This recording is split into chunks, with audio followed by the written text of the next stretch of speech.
Good morning, Sri Lanka. It's the 25th of October 2013. My name is Banu, along with my annoying host, Jason, on yet another Good Morning here on MTV Sports. Good morning, Jason. Annoying host? Very much indeed. I'll have you know that a recent study has proven that I'm actually the nicest one here. Which and study the most was tolerable. That? Which study was that? A study in my mind, man. Okay, it's a solo study. No one really could understand. No, we could understand it. Yeah. It's all like in hieroglyphs and stuff. It's morning. Anyways, back to you. Yeah, but in the morning you're very refreshed, but last night I met you at your house. We had a party going on, and then you were under a lot of stress, you know. So yeah, I know that we shouldn't share this on the show, but we had a party going on. Come on, just share with us on the show. No, there's no party going on. He's just lying. He's just lying. What world are you living? Okay, yeah. I know it's a Friday and you're probably just enjoying yourself, that you're so excited that the weekend is just tomorrow. Actually. Yeah. What plans do you have this weekend? Well, I've got my classes going on, so I'm kind of on a study mode these days. I've got exams coming up, so yeah. Okay, guess which person with 2 thumbs is going for the Serendip Cup, broadcasted live by MTV Sports? Obviously, yeah. Obviously you, since you said it. Yeah. Okay. Yeah. Fine. Got it?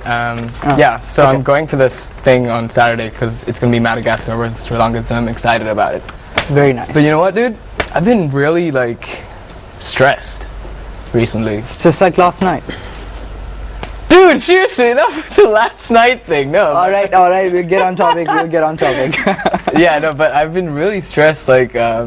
Recently, I've been having so much of things going on with work, and not here at work, with other stuff. But it's very common. I mean, you have stress, I have stress, a lot of my friends do have.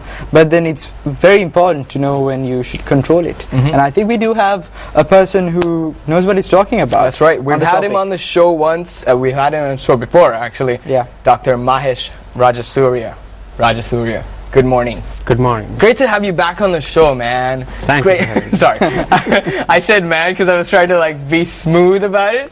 But doctor, thank you again for being on the show. Alright, so tell me, what is stress again? Just to recap now, the last time we left off on a pretty interesting topic, but we'll just recap the people watching at home. That's you. What is stress? Stress is something that we all have, something that we cannot escape. It's not a disease, it's not an abnormality, but it can give rise to disease. Stress has mainly 2 components. One is events that brings about stress, cause stress in us, and then our reaction to it. Now, for an example, the phone ringing, or getting a traffic ticket. That's right. Yeah. Yes, these are stressors, and how we react to that.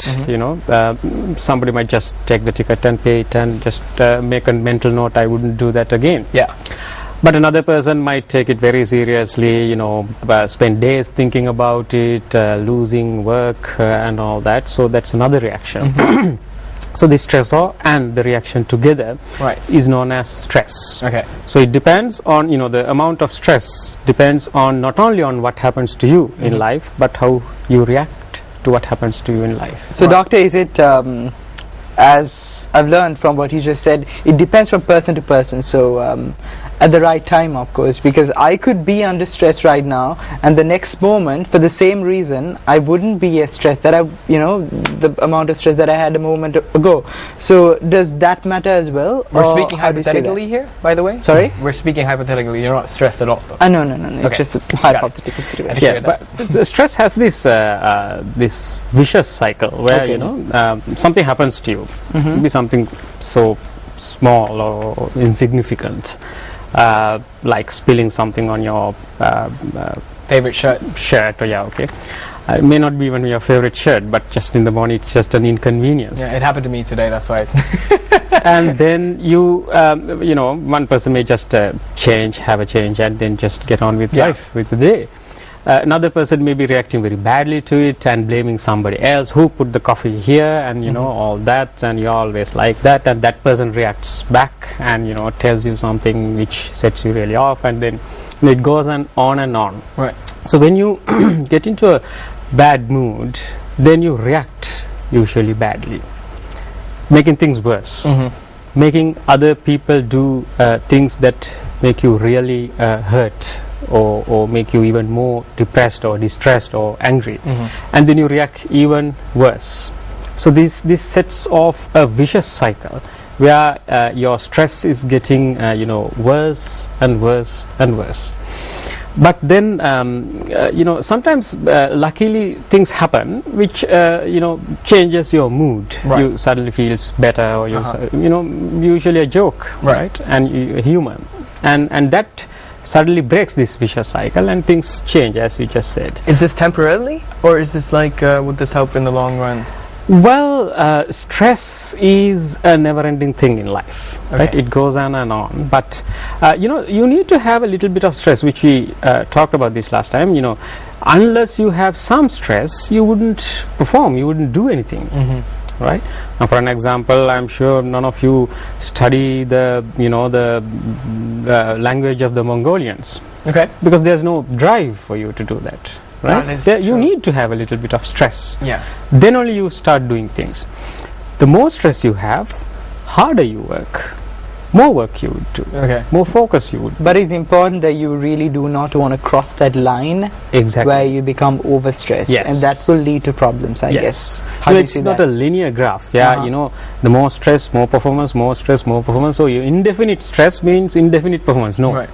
At one point, the graph starts dipping down.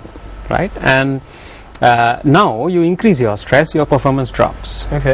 So you need to learn that. So in your life, what we need to do is to keep the stress at an optimum level. Right. You can't make it really static, but it will go up and down.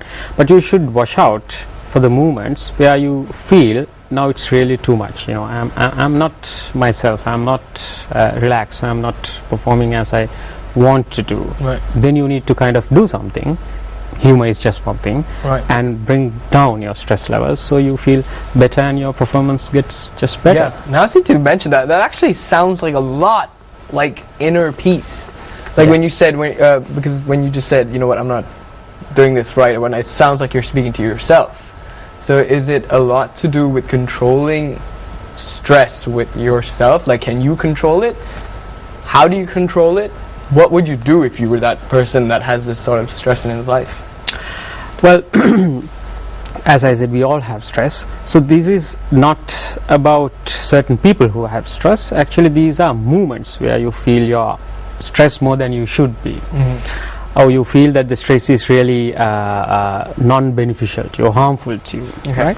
So as I told you, there are two components which you can control to manage your stress. One is what happens to you, and the second one is how you react to it. So definitely the second one is under more control. You can control it. You can really control it. Although it's easier said than done. But you can, when you spill the coffee on your shirt, you could have chosen not to react, or just to go and change your shirt, rather than saying those very harmful few words that you just said, right? So it's something that you can control. But perhaps you cannot. You were not in a very. You couldn't really control the spilling of the coffee. It just happened, right? But the stressors, for an example, the spilling of the coffee, even that we can control to some degree. How so? Well, breakfast table, you can take some precautions to keep the coffee in the kind of the middle of the table, right, and the edge of the table, right? That's a simple thing. But in life, say, for an example, one major source of stress is interpersonal relationships, how you deal with people. I'm not talking about, love and marriage and only that, but in the professional world as well. In the your workplace. Because of any industry that I could relate to, because not just media or advertising or in the banking field or education, especially teachers, where you have to, deal with a lot of naughty kids like Jason when he was young. But my point is, in any industry in the corporate world, it's very difficult to balance this and then do your job as well. So my question to you would be, how can a normal person balance this up? Because it's a very tough ask. Yes. When dealing with other people, there are certain ways that people tend to utilize. We can have a slide on this if we can have it. Oh We- yeah, we we do actually have a do slide have a coming up slide as well, on yes. screen. Yes, it shows us the basic 4 ways that people deal with other people, right? The 4 ways are there it the is. assertive way, the passive way, the passive aggressive way, Right. and the aggressive way. Now, if I tell you first what aggressive way is, the top left hand corner one, that's where the person wants to be happy and okay, but is not bothered about others. So you're okay, others are not Okay. right? So in other words, in this slide what it says, I'm okay, but others are not okay. Right. So I'm okay, others are not okay. You get your way, whatever way you want. Yeah. You assault people or you shout at people, you are just being aggressive, violent to others, and you get your way. So you're okay, but others are not okay. Then the complete opposite, on the other straight other end, passive way, which is the opposite of aggressive way, where you are not okay, but others are okay. So you do anything to please others. So you're always worried now, what would that person would say about me, what my mother would say, how my father would feel, what that person would say, and all that, what the society might feel and say and talk about me and all that. So you always want to please others, but you're not concerned of yourself. Yeah. So you're not okay, others are okay. Okay. So that is the passive way. Right. The other one is the passive aggressive way, where you're not okay, I'm not okay, but I'm not allowing other people to be okay either. Right. So just digging yourself a grave right there with all this. Everybody else as Yeah. well. You are pulling them into the grave as Okay. well. So you are not happy for whatever reason. So you are not going to let others be happy either. So, for an example, the wife is unhappy for some reason, and she refuses to eat that night, Okay. and has a long face. And when the And husband poor asks, husband. and then he asks why, she just doesn't say anything, Yeah. right? These are the ways that it's very difficult to deal with passive aggressive people. When somebody is aggressive, you know that this person is aggressive, and what probably set him or her off. Yeah. When you are passive, it's very easy because they are nice people. Passive people are very nice, right? They never cause any problems. The passive aggressive, it's very difficult. It's very difficult to deal with the person. You don't know what's wrong with the person. You don't know. Perhaps you think it's something wrong with me. So it's very difficult to deal with passive aggressive people.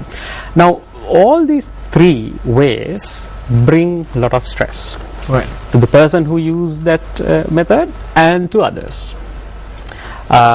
Assertive is different from all this, where I'm okay and others are okay.